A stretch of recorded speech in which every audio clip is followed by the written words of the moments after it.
ไม่ทรงค่าตัวใบมาด้วยวิดีโอคาเฮาในฉันตอบเลือกขับเป็นค่อยปันและเฮงลำนั่นคือดำค่ะยินต้นขอบใจใหญ่ค่ะ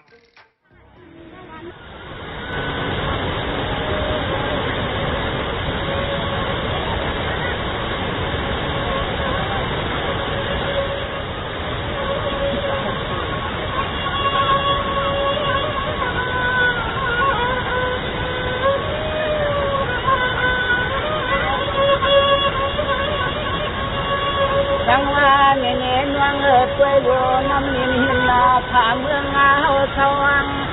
ยำฟังชุบงาเพื่อไปอาณาในฟังหาที่รอน้องเจียนมนต์ไปมา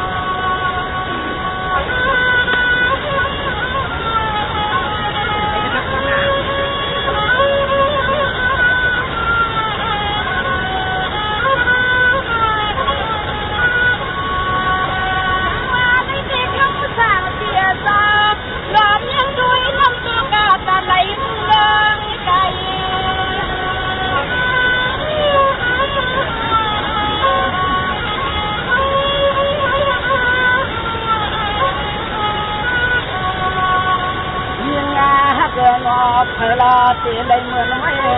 เฮลาตีเลยเหมือนไม่เมืองสิงใจต่อให้เจอคือตัวเน่าในเขาเมืองวันก็เดือดเป็นดินอาโน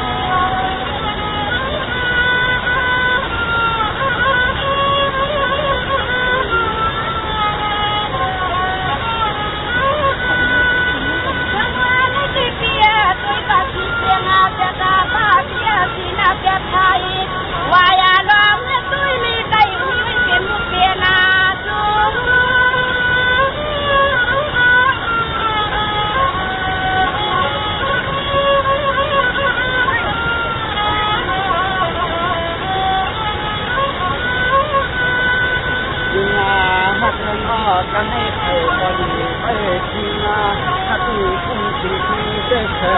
เมื่อวันอย่าหวังปันให้มันนาแล้วห้องตก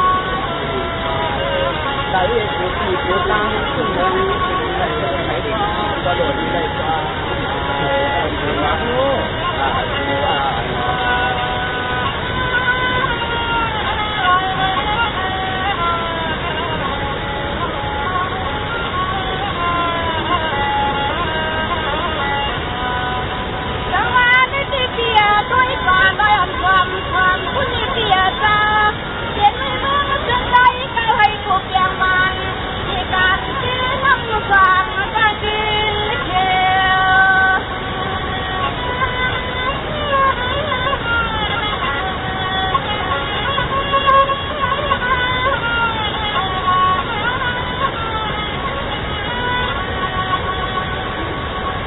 ว่าเมื่อเดียวนี้ยิ่งสู่เดียวเลยมามนเชื่อก่อนถึงกวนก่อนเมืองที่ทำให้งอเปลี่ยนที่ยานวลคนไหนเจ็บไป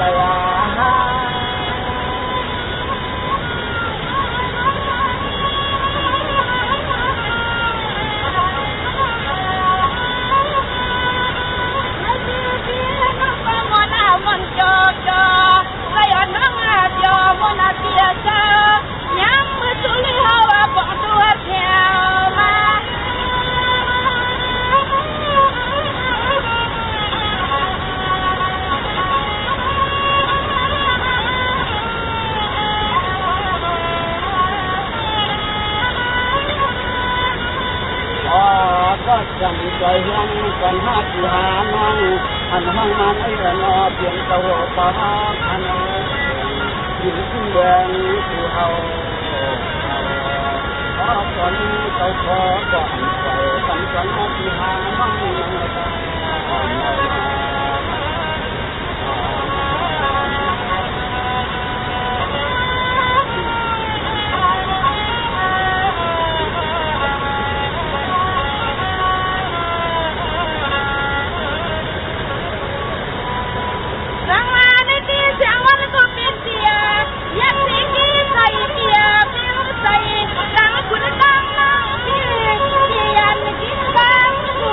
ใคร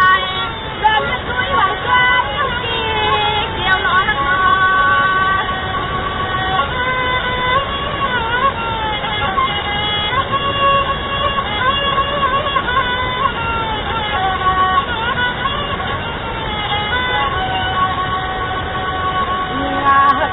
ฟังเมื่อเหลียวในอยู่มุงสวยรู้ชัวผู้เลยห่างน้ำตาในนั่งจนมนเธอผู้ที่ผู้ตั้งเอ๊ะเอาหนอเปลี่ยนที่คุณเลี้ยงอ้างเลยมามนเธอก็ใจพอแล้วเปลี่ยนที่คุณเลี้ยงอ้างเลยมามนเธอก็ใจ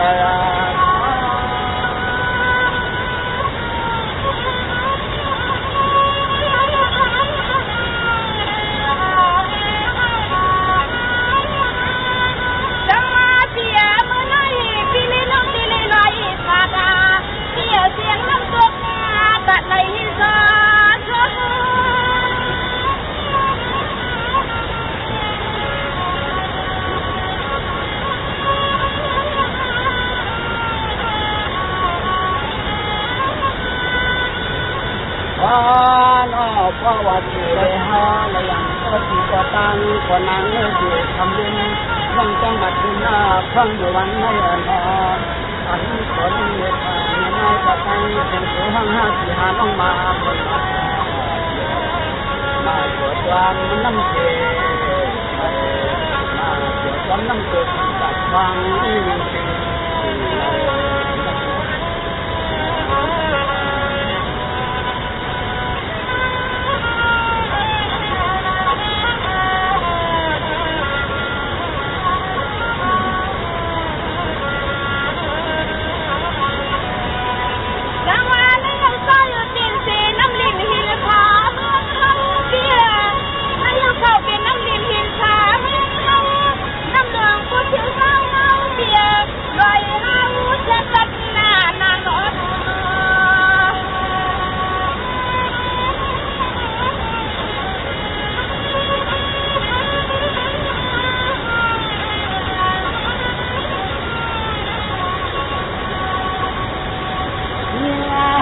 นออันนี้เมวกังจิตใจลูกเต้าเขาให้ถึงเตียงลำเมืองจวนเฮาในเตียนที่เธอมวลวันยอมมาสู้มา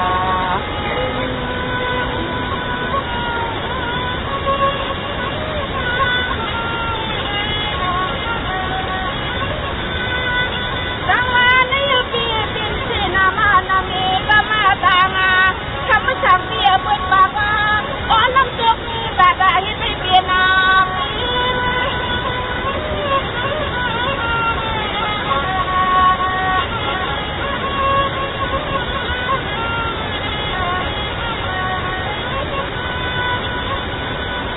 ยิ่งมาฮักนอยิ่งมาหูไม่หันอย่าหูมันวนตวน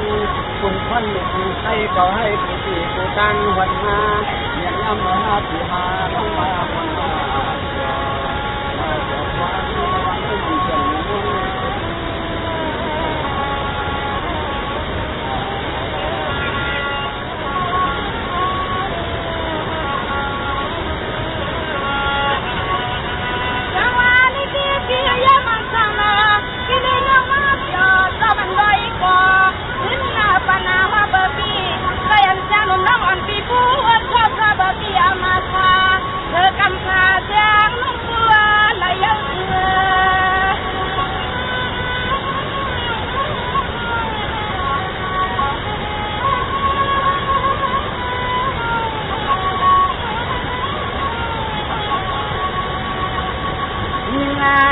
นอกว่าจังไรว่าจังไรก็สู่จิตนอนในยุคนั้นเขาที่เกิดจะปีตังก็นอนหลงเฮหลงวันกันนอฮักวันไม่มีวันเขาน้อง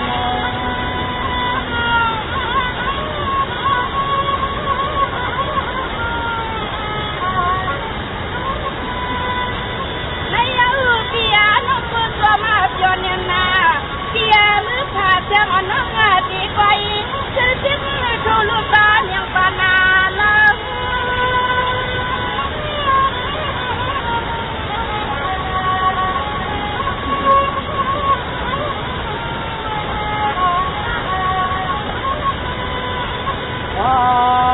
ยิ่งฟังเมื่อถือเลยฮาเลยมาห้องน้ำยังคงทีอันเกิดขึ้นขึ้นเมืองเก่าก็ไม่ไปเลยหันก็นอกพอทำแบบนี้ว่านักมีเขาเรื่องยังเย รื่องเขาเกิดเป็นมนต์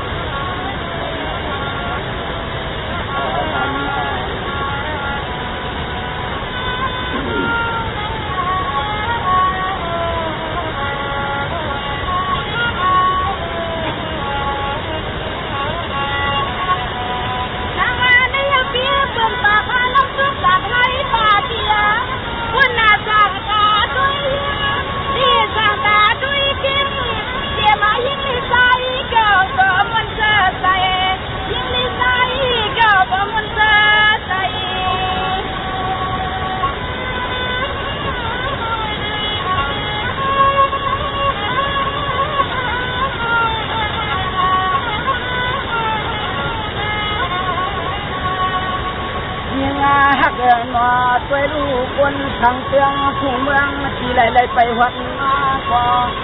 อันที่ในเสียงไอ้มันเดือดขึ้นอุตังเมื่อวันขึ้นมาเมื่อทาจากนั้นทีไหลหันเกสู่คอยเป็นคนยาว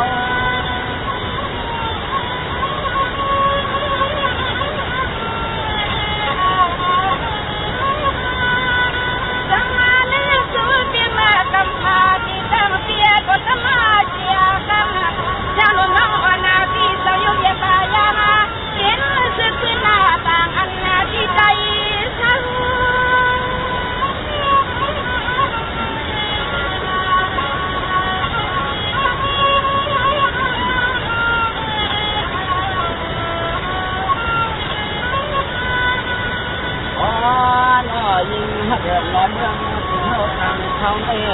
เปิดกูเลยให้เขาก็ใจไม่อันหาปล่อยฝันให้มันเลยเกิด